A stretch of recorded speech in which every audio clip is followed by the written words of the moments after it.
to another episode of the Modern Manifestation Podcast. I'm your host, Bree Brown, a lettuce-hating, wine-loving, curses like a sailor, recovering perfectionist.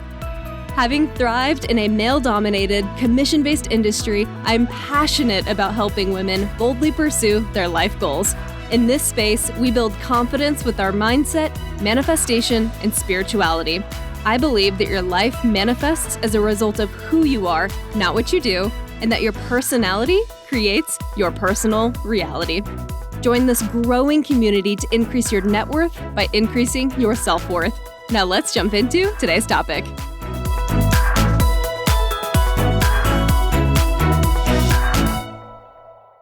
Hello, my gorgeous souls, and welcome back to the Modern Manifestation Podcast. By the time this episode drops, it's going to be the new year, so happy new year. And if you need a little boost in setting your goals for the upcoming year, feel free to check out my goal setting workshop, which is available online for $30 to help you gain clarity and perspective in the year to come. I recently had an Instagram reel that just blew up. I had about 2 million views. I actually think I have more than that now. And actually, it was my first reel that ever blew past 1 million views. And I think it's because the topic really struck a chord with a lot of people. So I thought I'd bring the subject to my podcast since y'all are my favorite group of people anyway. And I think it's really useful for us to have a conversation around, or at least for us to be thinking about and how this shows up in our lives. The topic covered in my reel was essentially this: be careful of over-intellectualizing your emotions instead of feeling them. Not intellectualizing, which can be a good thing, but over-intellectualizing. My therapist once told me that we experience emotions on a spectrum. On one end of the spectrum, you have people who feel emotions very easily and very intensely, both their own and the emotions of others. And emotions can be very crippling for these people because they're felt so strongly. To that end, these are the kind of people who could benefit from a little more intellectualizing than feeling. Then there's the other end of the spectrum, where I used to exist. And these are the people who avoid their emotions because they're so uncomfortable to experience. These people, like myself, often over-intellectualize how they're feeling, or more importantly, why they're feeling a certain way, instead of connecting with them. So it's a way to disassociate. They overemphasize the need to understand and to logically process the emotions from a place of reason. And as a representative of this latter group, I was disembodied for a long time because I was at this end of the spectrum, struggling to connect with my body and my emotions. I know this is something I've talked about in past episodes as well. I experienced a general numbness that haunted me for years.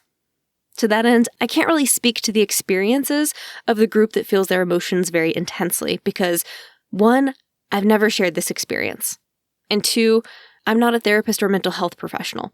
However, I can speak to my experience as someone who struggles to feel, and I can share my own realizations, as well as the tools that have helped me swing the other way a bit more.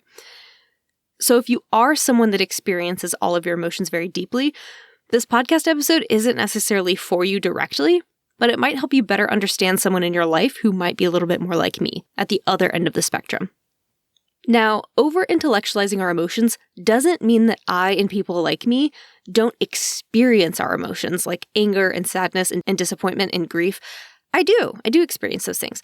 The difference is that I never want to stay with them long enough to process them. I quickly look for the escape button or the rug to brush them under. I could tolerate these emotions for a few minutes or a few moments at most, and then I was ready to look for ways to cope or to escape those emotions. And I've noticed that my family does this too. If there's ever an uncomfortable discussion or a conversation that started over at dinner, they try to brush past the topic and get to a more happy topic or something that was less offensive. So this is a pattern that we continue in our family dynamics as well. And it's something that was very much is and was perpetuated in my own family. So I thought it was really great to talk about this following the holidays because it might be fresh on your mind like it is on mine.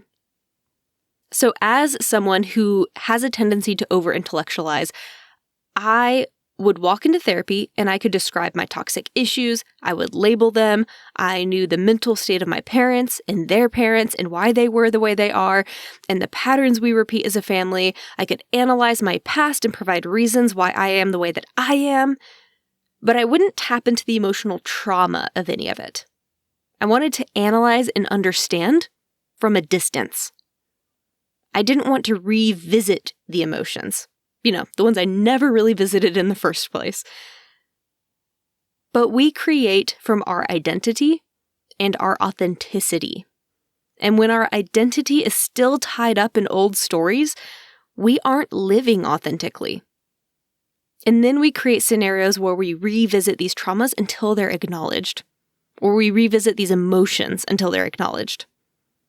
I didn't start to manifest the things I wanted more consistently until I began to unpack this emotional baggage and actually deal with it.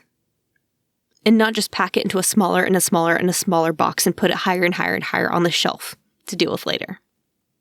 So if any of this resonates and you're struggling to manifest as well, you may have some of these old stories and emotions stored in your body. And these old emotions and stories are typically lower vibrations by nature, and they stay in our sphere of being the whole time, messing with what we got going on. In order to create, we must release these emotions, this energy in motion. Intellectualizing is fine. It can be a useful tool. Over-intellectualizing is a problem. So what does that mean to over-intellectualize your emotions? I know I've described it a little bit about what it looks like for me and how I would walk into therapy. But really, I think over-intellectualizing our emotions is when we choose to analyze our emotions from a distance. And we don't allow ourselves to fully experience the feels consistently. It's like we want to look at the thing from the outside, but we don't want to actually go into it. We stick to the logic and the reason behind it. And sometimes with such vigor that we just shut down anyone that asks us to feel that thing.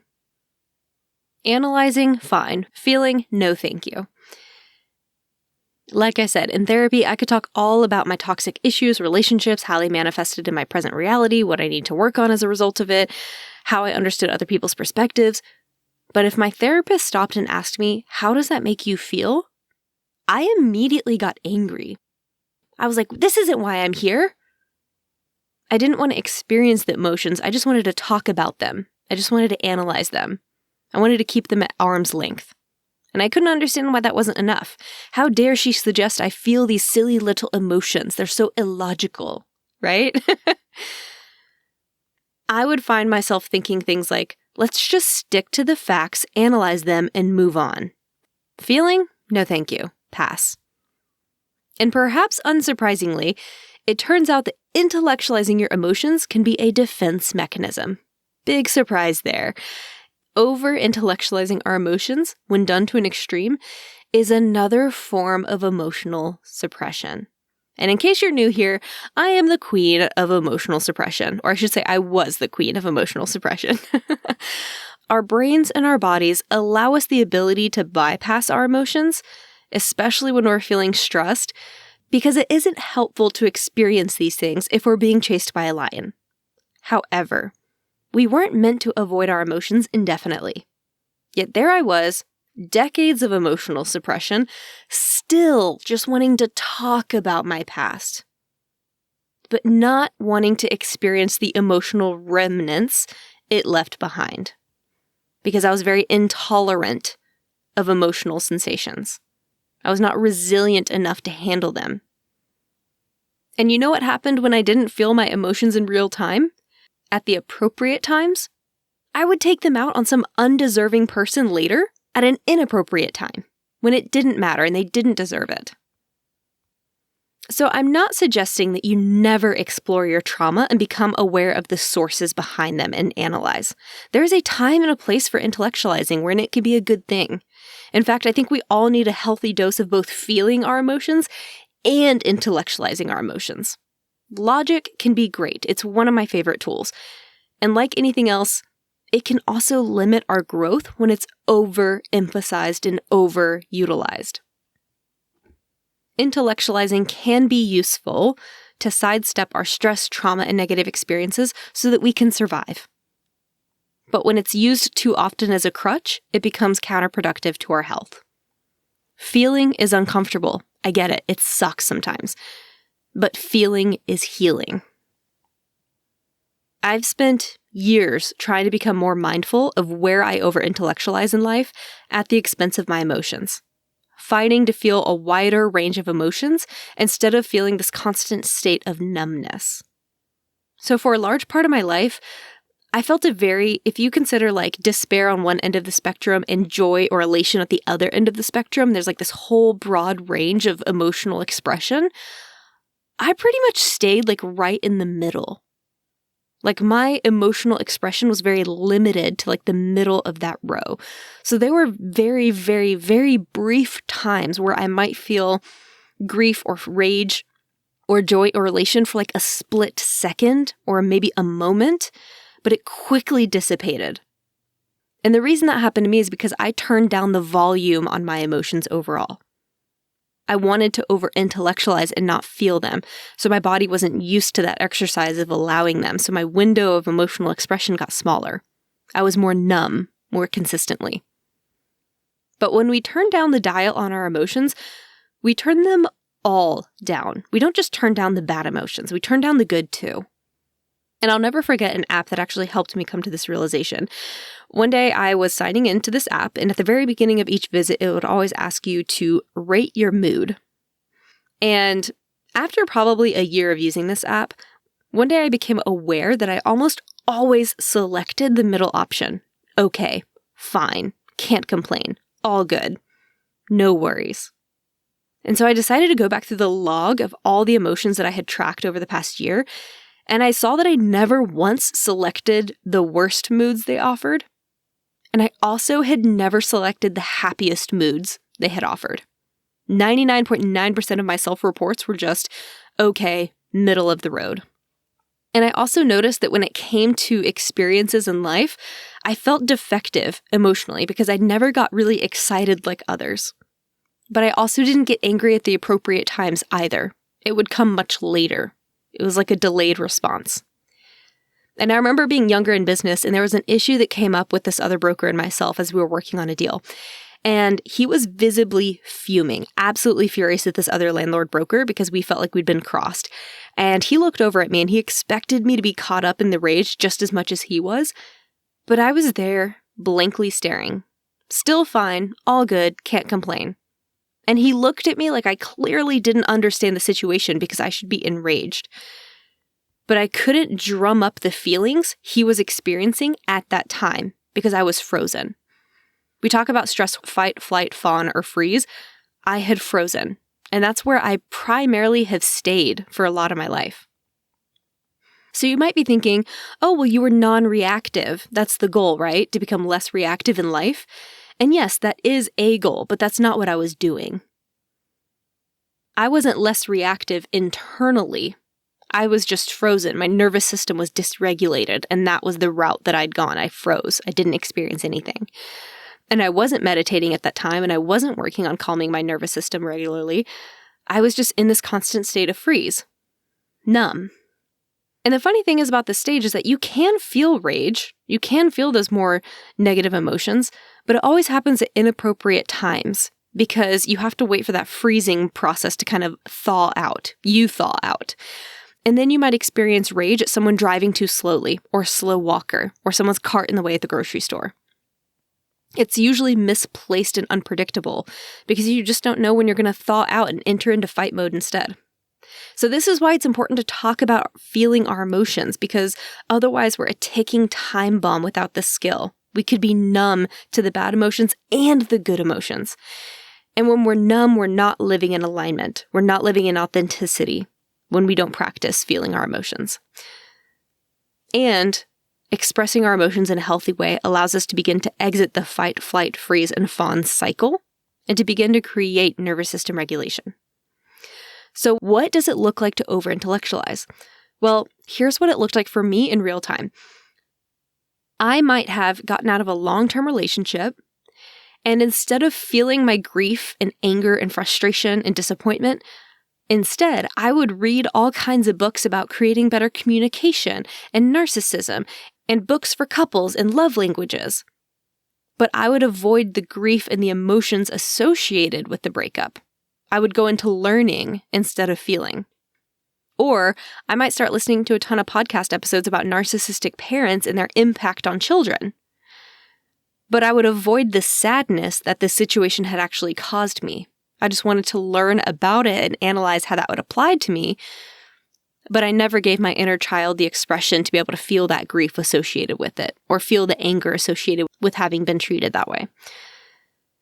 Or I might listen to all kinds of ebooks about becoming a better business person.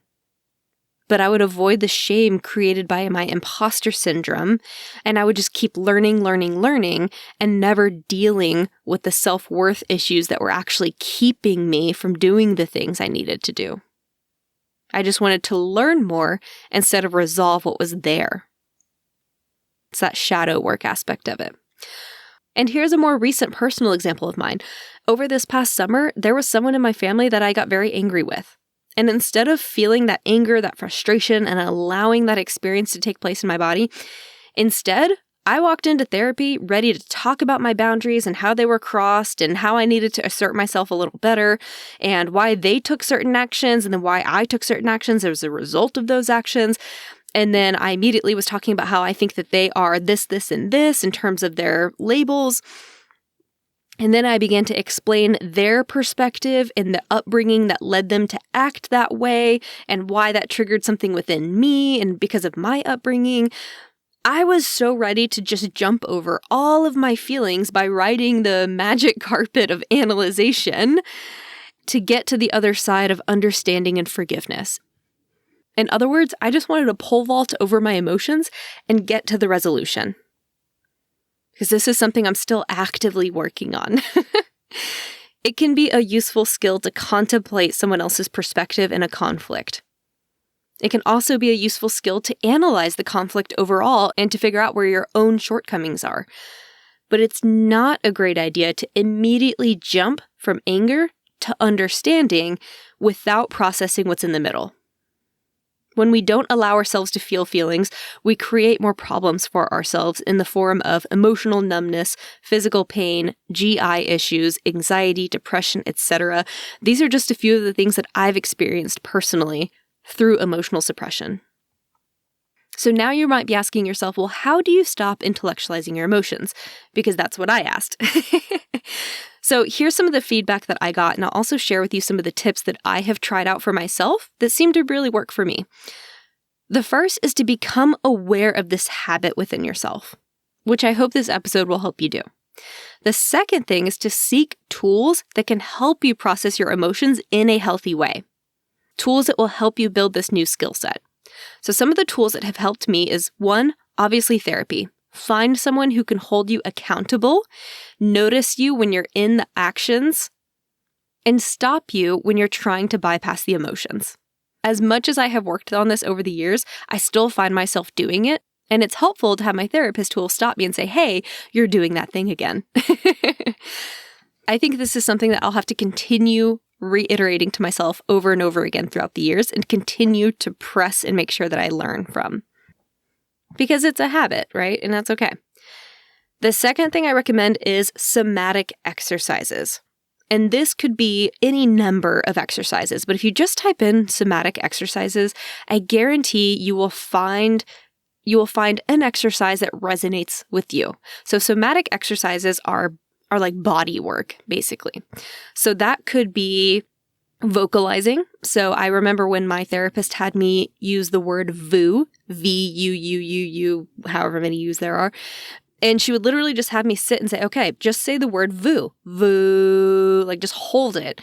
And she was like, and then in your brain, imagine you're sending that VU all the way down to your root chakra. Although she didn't say root chakra, she said your bum. And then all the way back up through your body again. And that is something that will instantly help you calm your parasympathetic nervous system. It's engaging your vagus nerve.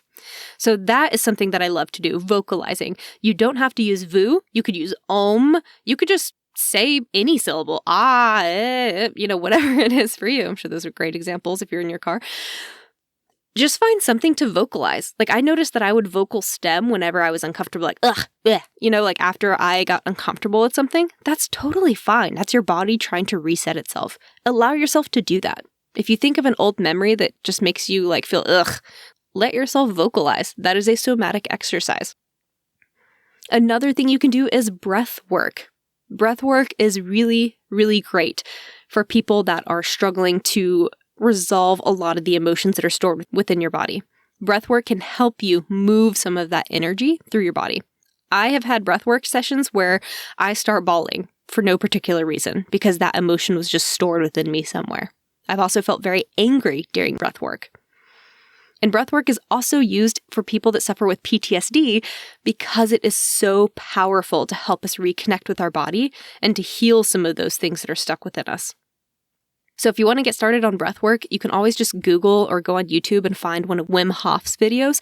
He has a ton for free that you can watch, and you can just do a breath work exercise with him. Or you can just go to a nearby class or whatever you have around you. These are all somatic exercises. I know I'm taking forever on the second one, but I'm still going with somatic exercises. The next somatic exercise I love are body scans. That's when you do a meditation and it just starts, it says, feel into your toes, your heels, your calves, your knees, your thighs, your quads, your glutes, your hips, you get the drift. Connecting with your body and just really feeling into it can help you ground yourself. And any type of grounding exercise is also going to be really great for helping you just feel where the emotions are within your body and help you move through them.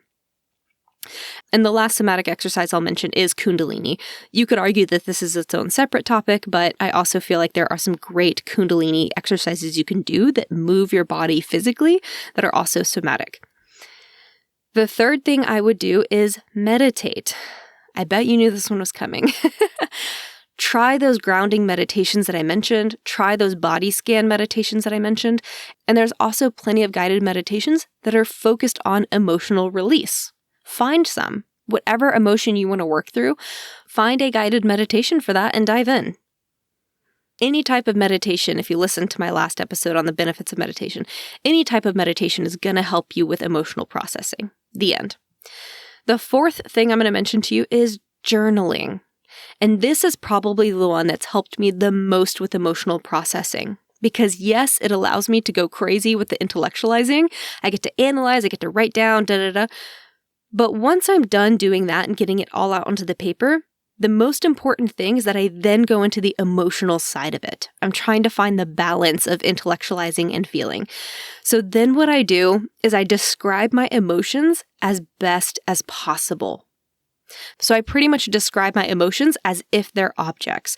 I give them a place in my body, a color, a size, a texture, a feeling, a word, whatever it is. There's no limits to what you can give this thing, but you describe it. You might even draw it. If you're a painter or you're a sketcher, draw the emotion. What does it look like? But get as descriptive as possible. And then feel it in your body. Close your eyes, maybe incorporate this in with meditation, and then just sit with that emotion in your body. And just see what happens if you spend 5 minutes focusing your attention on that emotion and what it looks like and where it's at. And then see what happens when you give yourself 10 minutes to focus on it and 15 minutes to focus on it. And then imagine what would happen if you take that emotion and you imagine a cool water encircling around it and encapsulating it, or some white light and giving it some loving energy. How does that change the emotion? And over time, does it start to get smaller? Does it get bigger? What happens? That is probably one of the best, absolute best things you can do for helping your body feel safety in experiencing these emotions and also reteaching you what it's like to experience your emotions. So that is one of the best things that I recommend is journaling. And the fifth thing I'm going to mention is probably pretty obvious, but it's mindfulness. Practice noticing your emotions when they arise and becoming curious about what they're trying to tell you. Instead of trying to push them away and deal with them later, just be like, oh, wow, I just got angry. Let's sit with that. Why is that here? What's that telling me? And then just sit with the anger for a bit. You won't always be able to do this, right? That could be weird in a social setting if you're always doing that. But especially when you're at home or you see something on TV or you hear something on the radio, if anytime you're alone and you experience emotion, just give yourself full permission to sit with it. and then just see what happens from there. And just because these tools sound simple, it doesn't necessarily make them easy. Because if they were easy, everyone would be doing them all the time. And when I was struggling to feel the highs and the lows of my emotions, and I was kind of stuck in that numbness, I had to reteach my body to pick up on the subtle cues it provides when emotions change. Because I'd ignored my emotions for so long that my cues were turned way down, almost silenced. So when I first began the somatic work, everything was kind of quiet, almost muted. I didn't really know what anger felt like in my body. I didn't really know what grief or happiness or joy felt like in my body, because it all kind of felt the same, muted. And there were hundreds of times in that journaling exercise where my therapist would ask me to go through that exact process, describe the emotion, what does it feel like, look like, smell like, taste like, whatever. And so many times I would sit there and be like, I don't know. I'm making shit up because I don't know. But it's because my emotions were so turned down. They were so soft-spoken. And that's very normal. Whenever you start trying to turn that dial back up, you're gonna question whether or not you're doing it right and whether or not you're making things up. Go with it anyway. So what? What if you are making things up? First of all, I don't actually believe we make things up. I feel like that's always our subconscious giving us some sort of information. But allow your intuition and your creativity to run with the process anyway. And over time, these cues will become louder if that's something you struggle with. And you won't have to worry about whether or not you're making up the experience. So keep going even if it doesn't make sense. Or I should say, especially when it doesn't make sense. Because it probably doesn't make sense because it's not something you're used to. So embrace the awkwardness of questioning whether or not you're doing all of these tools correctly and whether or not you're over-intellectualizing, and just keep going. And over time, your body will remember the subtleties of the emotions. You will find balance between feeling your emotions and intellectualizing them, but you'll find that balance in a healthy way. So I hope y'all learned something new from today's episode, or at least useful. And I appreciate you guys for tuning in. Let me know if there's something that resonated, or if you want to learn any more about this topic. I'm happy to bring in an expert that could tell us a little bit more. Thank y'all so much for hanging out with me today. Have a fantastic rest of your week, and I will catch y'all in the next episode. Until then, go out there and manifest some miracles. I hope y'all enjoyed today's episode. If you want to check out the show notes, head over to www.themodernmanifestation.com/blog. If you're loving this podcast, please drop me a review, share this episode with a loved one, and follow me on Instagram @modernmanifestation. I love y'all so much, and thanks for listening.